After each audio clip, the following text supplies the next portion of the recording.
बिस्मिल्लाहिर्रहमानिर्रहीम।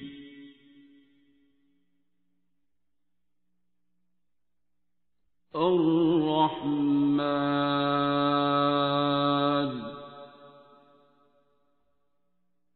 Chief guest, faculty members and dear students, Assalamu alaikum. It is a great pleasure and immense honor that I, Tazim Afzal, welcome you all to today's seminar organized by the Institution of Geography, University of the Punjab at a very profound and important topic of character building and positive thinking. This event serves as a platform for us to reflect on the values of integrity, perseverance and mental strength, qualities that are crucial in both academic and personal life. As the King Luther once said, the function of the education is to teach one of the think intensively and to think critically, intelligence plus character. That is the goal of the main education. With that in mind, we aim to inspire everyone present here today to cultivate a positive and strong character. Now I am honored to introduce and warmly welcome our designated guest speaker, Professor Dr. Mohammad Javed, consultant physician and intensivist at Medical ICU Services Hospital, Lahore. Professor Dr. Javed has contributed immensely to the medical field and has been a beacon of excellence, not just in his professional life, but also in shaping lives through his positive outlook and inspiring activities. We are also grateful to have his team join us today on the behalf of the Institute of Geography. I extend our appreciation for your presence and contribution. Now it's time to begin the event. On a sacred note, I would like to invite Mr. Zamir to recite a few verses of Holy Quran. Please welcome Mr. Zamir.